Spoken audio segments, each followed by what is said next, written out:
I felt that failure is something that needs to be talked about so that, first of all, one, we can accept our mistakes, and two, is that we do not label something as failure, but we unlearn and we do things right. That feeling made me realize that I was actually what I called in a hamster wheel. But I was running really fast and getting nowhere and not realizing that I'm not really in control of what is going on. I can decide what actually goes on in my life a lot more than I realized before. If you manage to create a relationship that is fulfilling, that actually gives you energy, is the source of power for you rather than drains you, then you see an immediate impact on how you feel about life in general. Communicated expectations are guaranteed to end up in resentment. We hardly ever accept that the fault could be ours because it's too difficult. We think it's a lot easier. We think it's a lot easier for everyone else to have the blame rather than us, because facing the fact that there's something we need to work on is more difficult.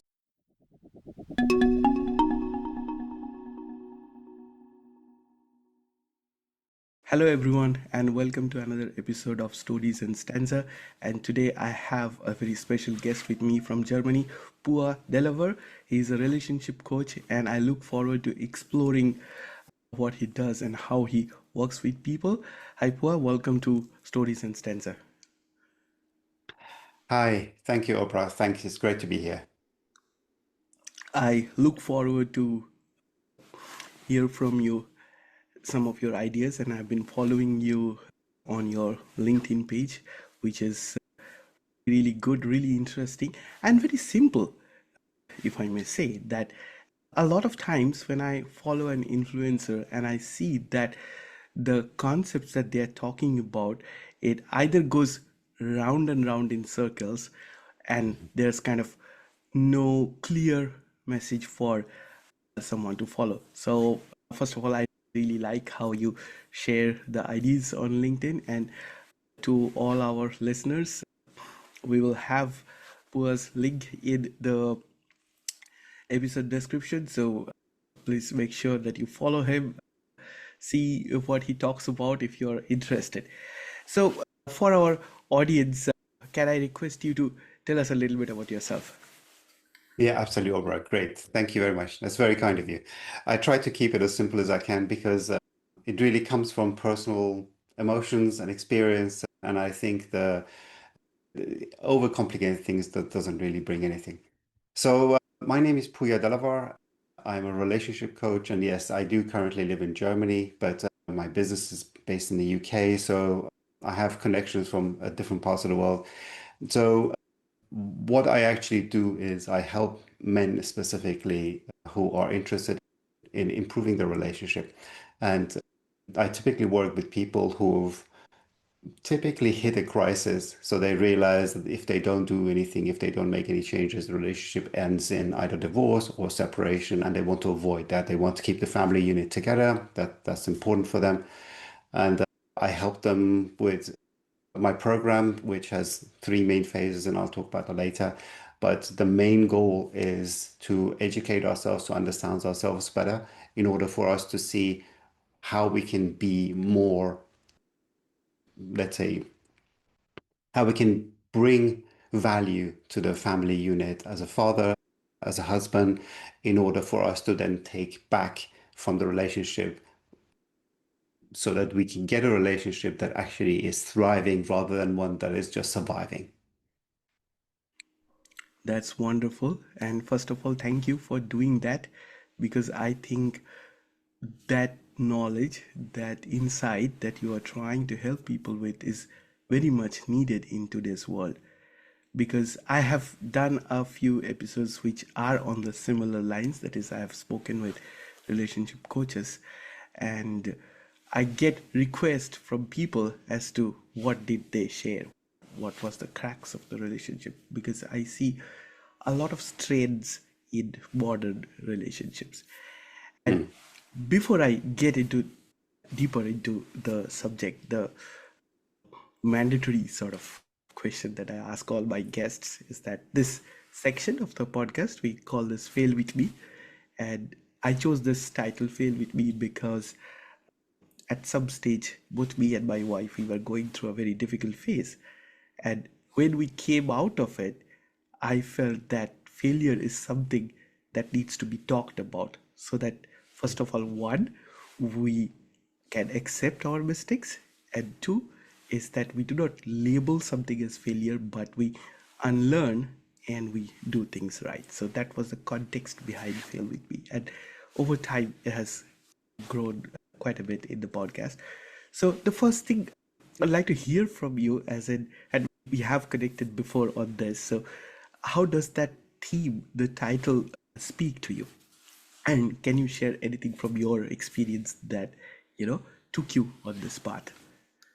Yeah, no, I actually love the title. So I'm I really feel honored to be able to actually give my feedback on this because it's something that resonates well with me. As soon as I heard it, we spoke before, and I told you how I feel because I went through a crisis that led me to do what I'm doing right now. But this idea of failure has been always interesting for me because of my background. So just to give a bit of context, this is something that I'm actually discovering as I progress through my journey of learning and learning about myself, is how much of it is tied into my past and specifically to my childhood. So I was talking to my brother about this. Our father had always told us, don't start something unless you can do it perfectly. So this idea of perfection always stuck with me, and I realized I'm carrying this with me all the time. So what we do and how our mindset is with regards to our work, our business, our relationship is very much tied into a certain narrative that we accept as what how life should be. And this narrative that I had accepted and gotten me to a stage where about 12 years ago, it really got me into trouble. So just to paint a picture, I had just gotten married, my first kid was born. I had quite a good job in terms of the position that I was in. And I realized that I was extremely unhappy and I didn't understand why. Now, everything seemed picture perfect. It should have been fantastic. It's just that I felt a certain emptiness. It took me a while to be able to step back from that and look at it and find out what the problem was. But the main thing was that I had gone along with a certain narrative that I thought should be played out without me having a say in it. And part of that was my childhood. Part of it was the expectation that I got from society. You're supposed to go to university, get a great job, get a promotion, go for that next promotion always. It's just that all these steps that you think that's what I should be doing. So I followed that. And it didn't really resonate well with me. And one of the most important things that I realized at the time is that I was about to lose what actually really mattered to me, which at the time was my family. And that got me into a series of mindset changes, into a series of reprogramming, like you say. I love the word that you use, the unlearning of what we've been taught from such an early age, in order for me to then be able to step back and realize that I have a lot more say in what my how my life plays out than I thought before. And that feeling made me realize that I was actually what I called in a hamster wheel. But I was running really fast and getting nowhere and not realizing that I'm not really in control of what is going on. You're on reaction mode. You're not actively doing anything because you're deciding it. You're going along with it and you're running and you're exhausting yourself. So that really got me into a situation where it had an effect mentally on my mental health. It had an effect on my physical health. And obviously the side effects of that was that my I was about to lose my relationship. I was heading towards divorce and I was extremely unhappy. So that's when I realized, okay, this cannot continue.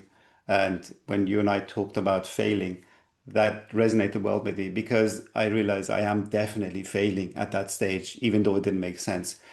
But what I tried to do is rather than fail and lose, I tried to learn from what has been going wrong. And I was fortunate enough to be in a position that I could take a break. I had the support from the people around me that I needed, and also the mindset that made me realize I can decide what actually goes on in my life a lot more than I realized before. So I was able to then take a break, pause, step back, look at the big picture, and then focus on the areas of my life that I want to improve and actually let go of the areas of my life that weren't really serving me well.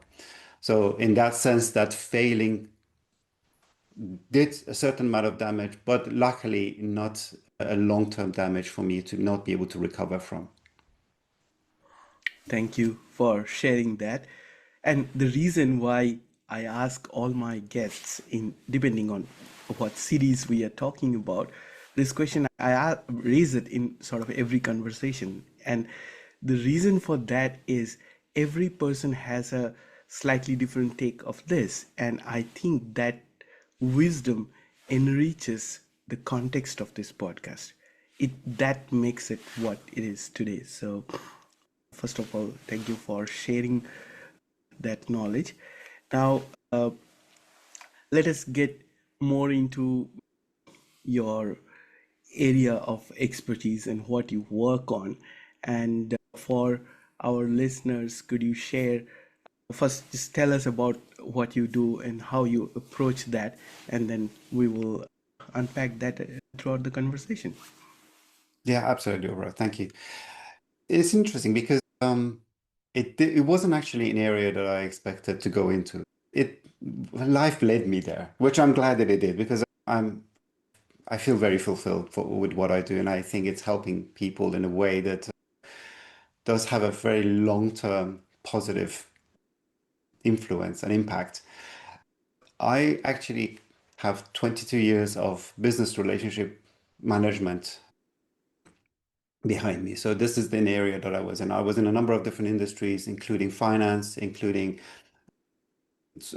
software as a service for supply chain. So a number of different industries that I sampled. But one thing that they all had in common is that my expertise focused on what I call relationship management, and it was obviously focused on business, but it had a lot to do with human behavior. So understanding the psychology behind what motivates people, what because even in business we're dealing with people, of course. So every person has a certain motivation level towards what they do. They have certain wants that when they achieve it, it works for them, and there's so understanding those wants and understanding what drives everyone was very important. So human psychology comes into it.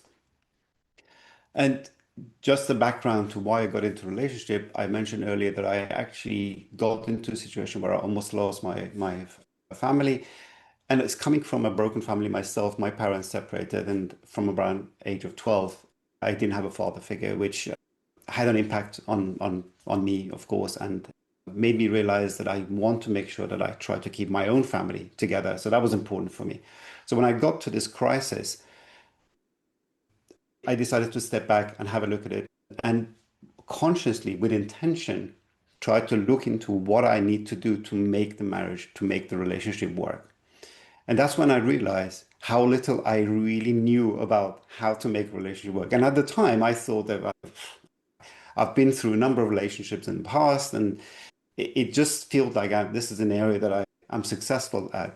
I just didn't realize how little I knew about it.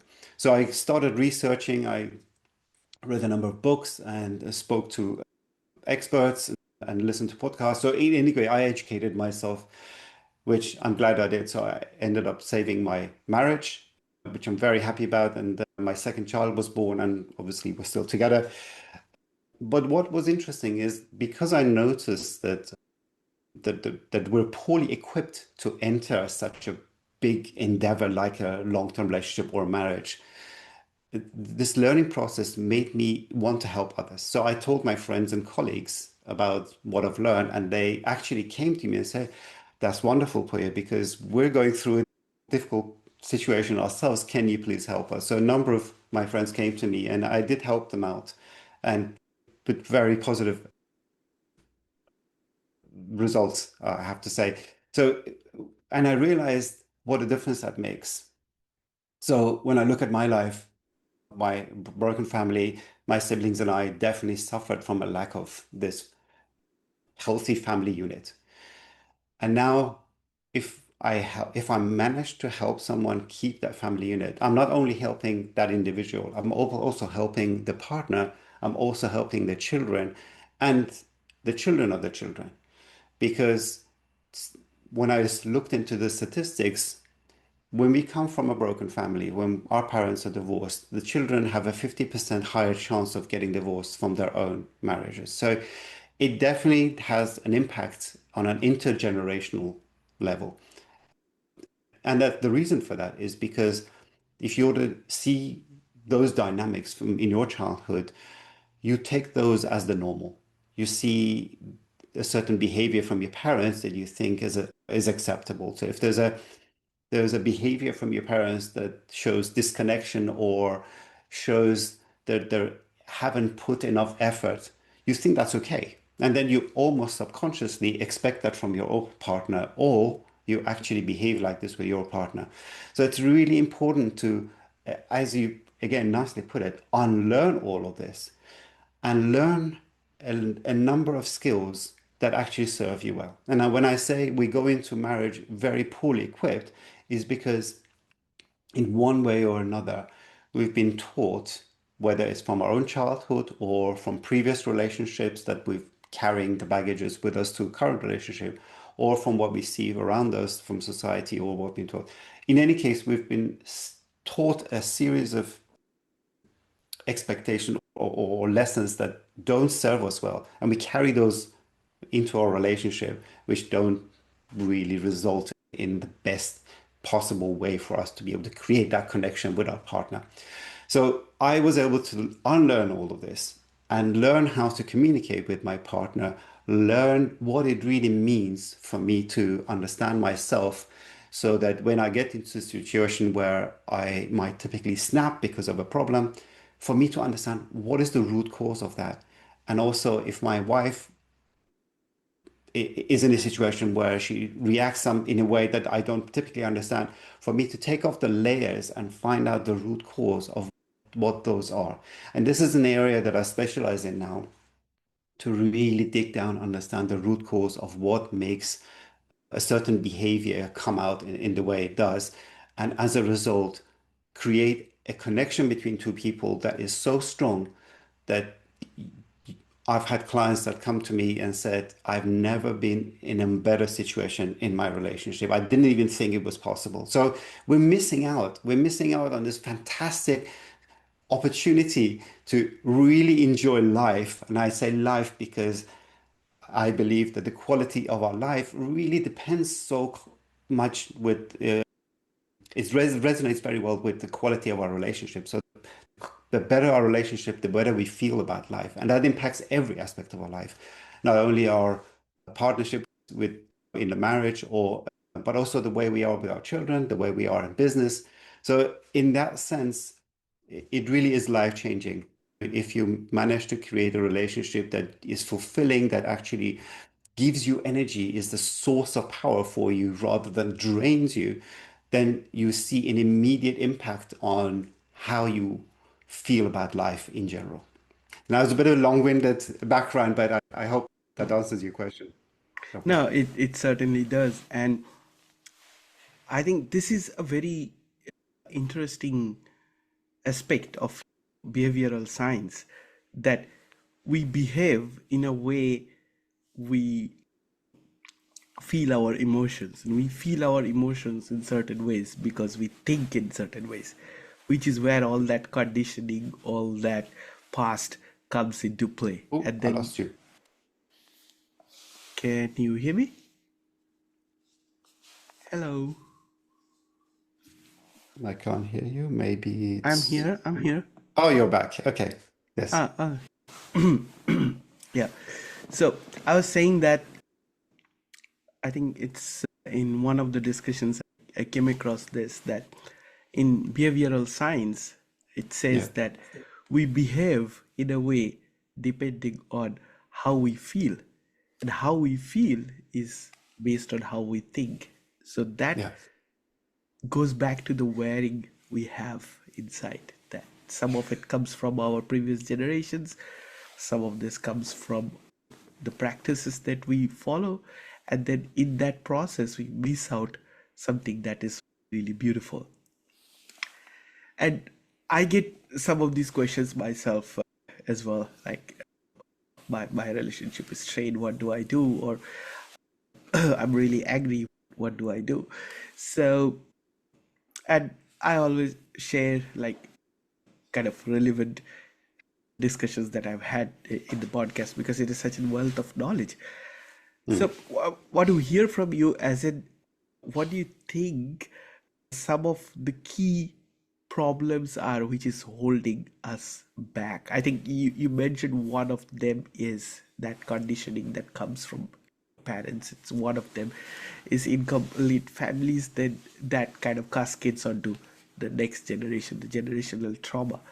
What are some of the other things that you observe and that you think that we should be aware of as a society? Mm. That's a really good question. This is the kind of question that we should all be asking ourselves. What is conditioning me for me to have the mindset I have in my relationship that could get better, could be better?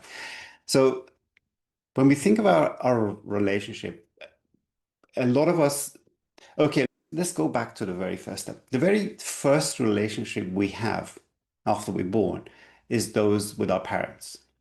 So that's when all this conditioning, let's say, starts. So what we're exposed to, and as I mentioned, this is that dynamics is what we pick up.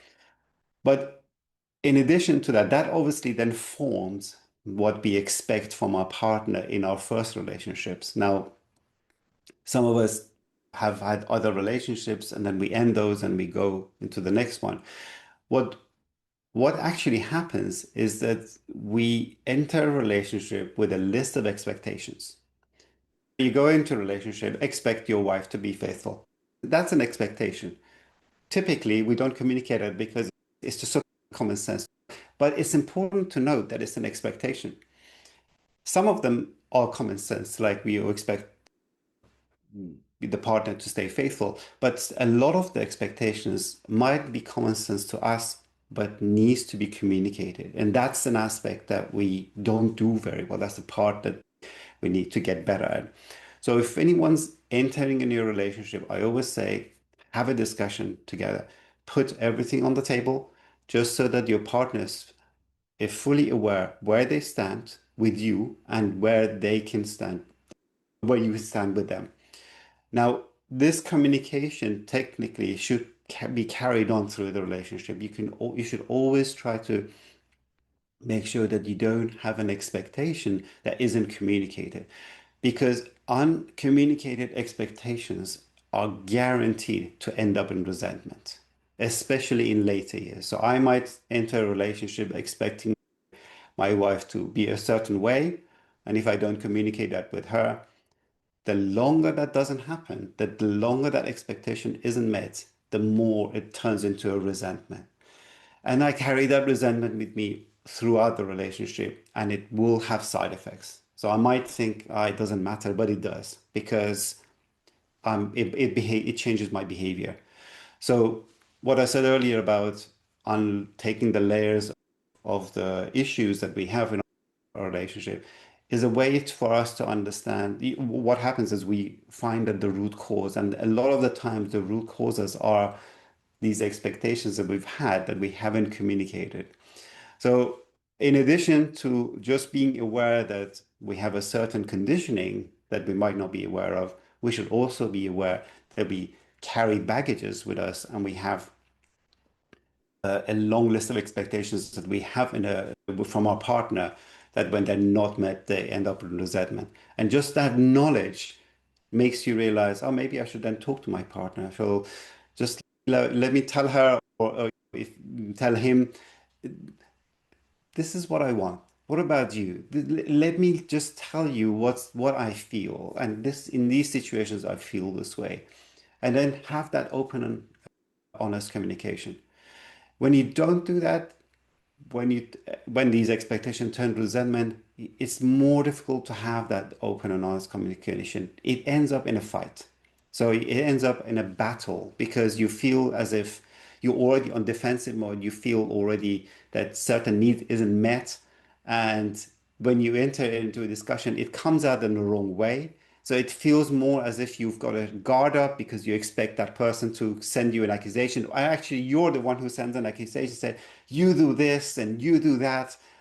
And it ends up just basically in a very unconstructive way of communication, rather than you just going and saying, oh, honestly, this is how I feel. Or what about you?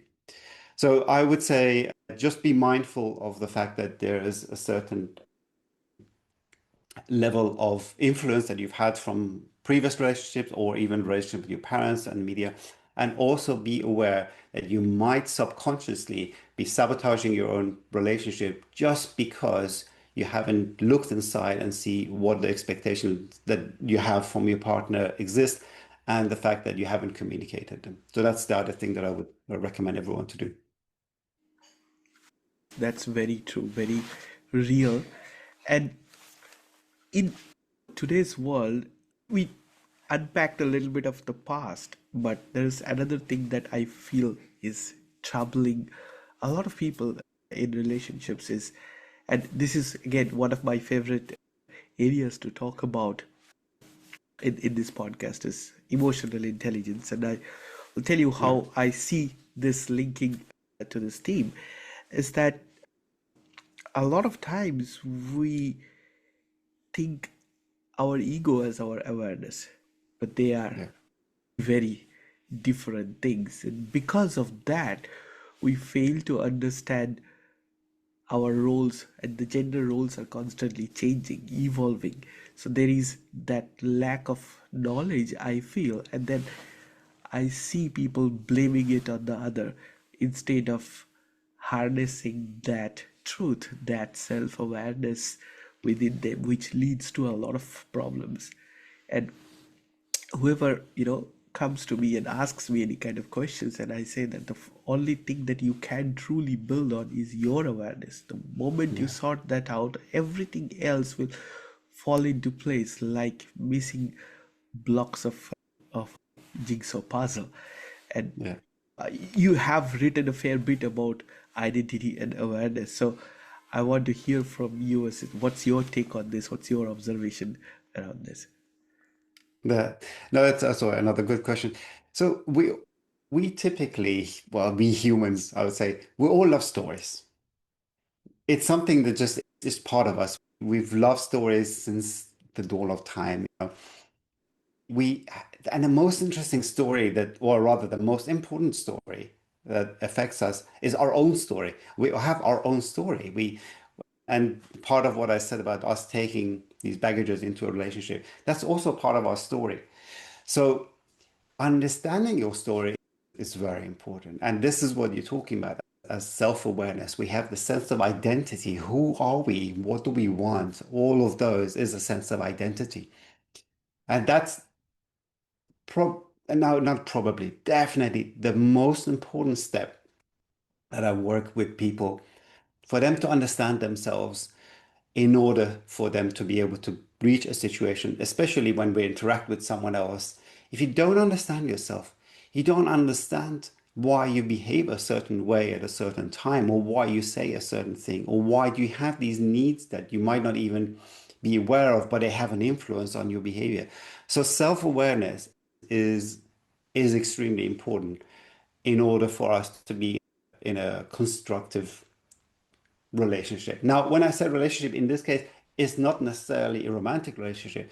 If you have a relationship with your sibling, your parents, your co-workers, understanding yourself and having that level of self-awareness helps you in all of those areas for sure. So just to give you an example, I might snap because certain something annoys me at home. If I don't understand why that is, all I'm getting is the result of my behavior.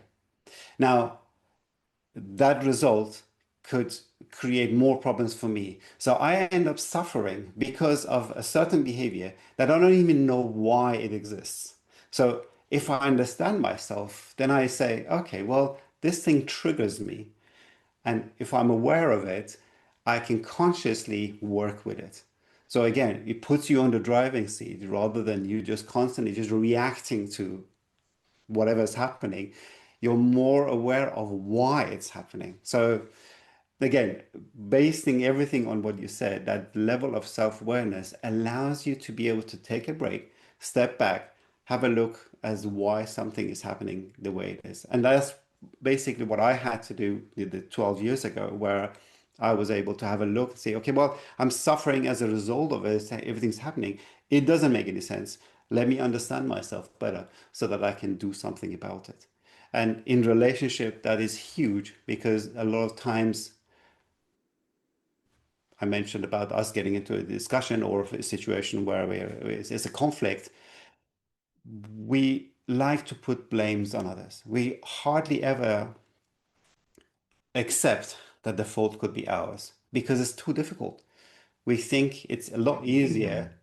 We think it's a lot easier for everyone else to have the blame rather than us because facing the fact that there's something we need to work on is more difficult. So whatever the situation is, we just make it somehow everyone else's fault. So, and the closer someone is with us, which is in a marriage, obviously your spouse, the more they suffer because the more blame we put on them, and obviously that makes it difficult. But if you are self-aware, then you realize what your shortcomings are, where you could improve on, and what are the reasons where you might be in a situation where you actually make it worse for yourself.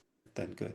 So yeah, 100% back your idea of having that self-awareness as a very first step for us to work on. And I can talk about that, but this is basically the very step that I have in my program when I work with my clients. Wonderful. And I want to go back to something we touched upon, I think, in the last but one question, that fear. Mhm. As in, we see this, I'll have to break it down a little bit as to where I'm coming from. We see this very often today that someone is in a troubled relationship and then they go to the next one, they carry that with themselves. That is, we don't properly heal before we take the next step. And that's because we haven't put our efforts or the work that was needed to resolve those triggers and broken pieces, etc. And then we land up in the next relationship and we are always afraid, always walking on broken pieces of glass, and then we are not making that next relationship flourish because we haven't healed. So in other ways, we move on from one relationship to another, we thinking that is going to solve all the problems, but it won't unless we solve the problems ourselves. So this is something I wanted to hear from you, is that how do you work on this, as or if you have experienced this, that people are carrying that brokenness with themselves, they are not working on that and they're thinking my relationship is not working, but it is something that they are keeping inside that's not working. Yeah. So let me give you some interesting statistics on this. What would you say is the percentage of marriages ending up in divorce or failing marriages? Just a rough idea. Roughly 30 to 40%. I thought it would be that also it's more like 50. So about half the marriages end up not working out.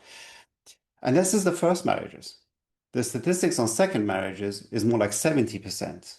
Third marriages is 80%. I actually personally thought the trend would be the other way around because you think, okay, well, I've learned something from the first marriage and my second marriage, I do it differently.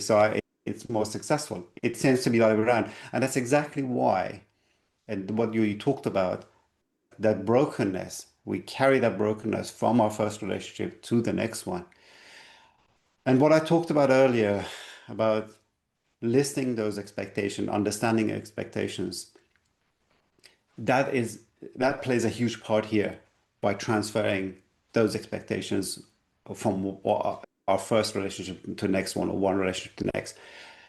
Because what we end up doing if we don't communicate those expectations is we not only carry the same expectations, but we've now heightened them. Okay, you think, oh, this one is going to work. My second marriage is going to work, without having you realize that you're the one that needed fixing in the first place.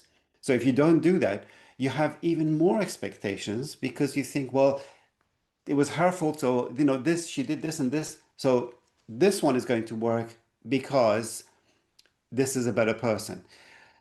So what we need to do is understand that in order for us to actually improve a relationship, again, going back to self-awareness, is understand what part of that relationship is rather not working because of you.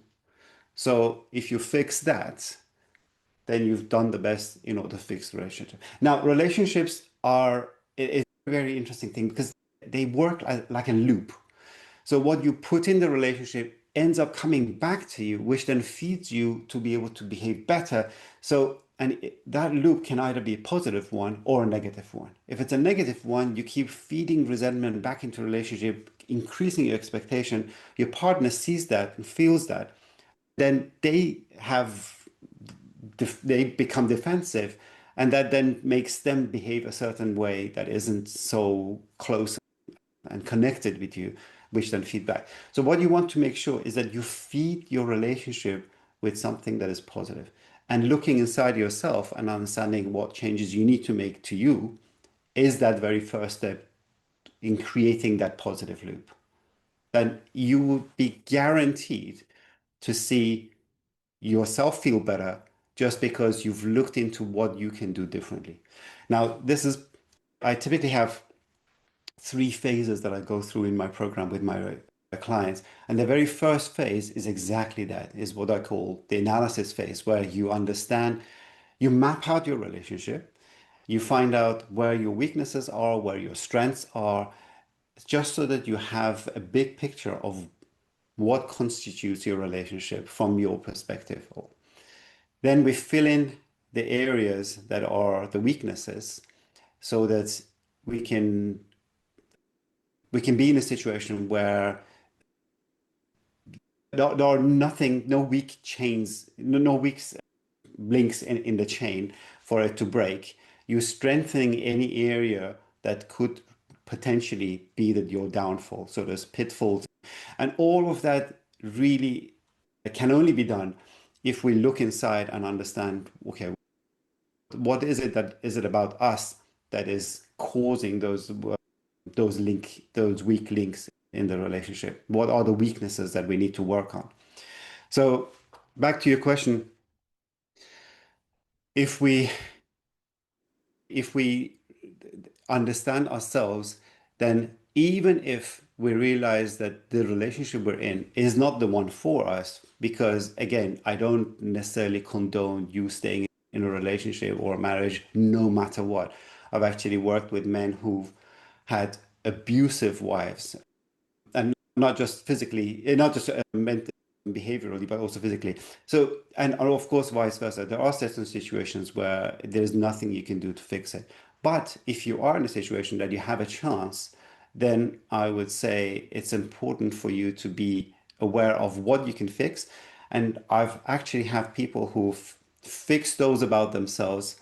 And even if that relationship doesn't work, then you're not carrying the same mistakes with you to the next relationship. What you've actually done is you've learned from your failures, from what you can do better. And then your next relationship can really start from a clean slate with the right level communication level, with the expression of your expectations, with learning about what triggers you, and all of that then makes sure that you have the best chance in your next relationship. Thank you. I guess we can go on and on exploring what are some of the challenges, but I think we talked about some of the most prominent ones that is troubling in today's society. And you mentioned to me that you start with a checklist that people can refer to. Would you like to tell our viewers about it? Yeah, sure, of course. So I've actually, based on all my research and everything I've learned from the guys that I've worked with, I've put together one document that I normally share with everyone. And right now, I've made that available completely free. It's on my website, or you can actually have a look at it on my profile, on my LinkedIn profile. I called it the relationship audit. Now, I can have a very long list of things that you should pay attention to, but I've narrowed it down to five. So there's five pitfalls that you typically, well, you men who are too busy with focusing on work typically fall into, that ends up with what I call a disconnection. Now, what I've done with this document is I've outlined how you typically, what happens for that pitfall to appear, and once you're aware, you can then score yourself where you're at with this specific pitfall. And also, I give a solution on how you can get out of it. Now, I've given this scenario and a solution for five different typical pitfalls. I would recommend everybody who's interested in just doing a checklist, like a checkup for your relationship. Same way as you go to the doctor, you're just making sure everything's okay, everything's tip top. This is a way for you to check if you're okay in your relationship. That is the starting point, I would say. That's a great starting point, especially for men who are possibly too busy that they might neglect it. Now, most of the men I work with, when they are in a situation like this, they don't think that they are. But like you never realize you're actually stressed until you're not anymore, or you you think you're not depressed. So it definitely needs attention. So I would say that's a starting point. Have a look at that the checklist that's available on my website. It's called the Relationship Audit. But once we get past that, once people start joining my program, the checklist that I go through is very specific and tailored to every situation, because every one of us is unique, and every situation, every relationship is unique. And one of the reasons that I got into doing what I'm doing is because when I was going through the crisis and my relationship was in trouble, I realized that this generic, impersonalized approach just doesn't work with me. It needs to be tailored to every situation. And this is what I'm bringing with my clients. So, in that sense, we take every situation and we look at typical typical arguments, for example, that happen, what triggers both sides, what works well, and we work with those. So in that sense, those checklists differ from every situation, but the most typical ones that I've found, I've put in that a document. I would recommend everyone having that as a starting point. That's wonderful. I think I have covered a lot of areas that I wanted to talk to you about. But before I close today's discussion, one thing I wanted to hear from you is just asking this because it's so important that we protect ourselves, and there is an amount of self-preservation here as well. So when you are working with people, how do you make sure that you don't get absorbed into that? How do you protect yourself from in a position where you can help someone who is feeling vulnerable? How do you see that? Is that a challenge that you face as a coach? That's an interesting question that I've never been asked before. That's very interesting. I see this as a wonderful work. The difference between what I do now and what I used to do when I was at corporate is that I actually wake up in the morning looking forward to doing the work because I see the difference that it makes. So, yes, it is troubling to see people are suffering their relationship, but when I see the results of when they actually learn about themselves, when they create a connection, and the feedback that I get from it makes it all worth it. So I don't see it as a as an exposure to something that could have a negative influence on me, because I'm every situation, everyone who comes to me, I see the end result. I have so much hope for how things could be and the potential that we all have for enjoying a relationship, and because of enjoying relationship, enjoying our life overall, that I can't wait for them to make that transition, to go through that journey. So no, I have to say I very much enjoy doing what I do, and the more people I help, the better I feel about it. So I think the exposure to the initial difficulty doesn't really impact me in that sense. That is amazing. And that is how it should be. I wanted to raise this to understand what's your support system like. Yeah. And I think we talked about some of the key areas in the relationship space, and we tried to unpack that and overlay that with our understanding of failure and unlearning. Do you think there is something we should have covered and we haven't talked about in our discussion today? Now that you say it, actually, there's one thing that might be bring a lot of value to the listeners, and I think that's important. And that is the idea that every one of us has, based on my research, we all have three main needs in our relationship as individuals.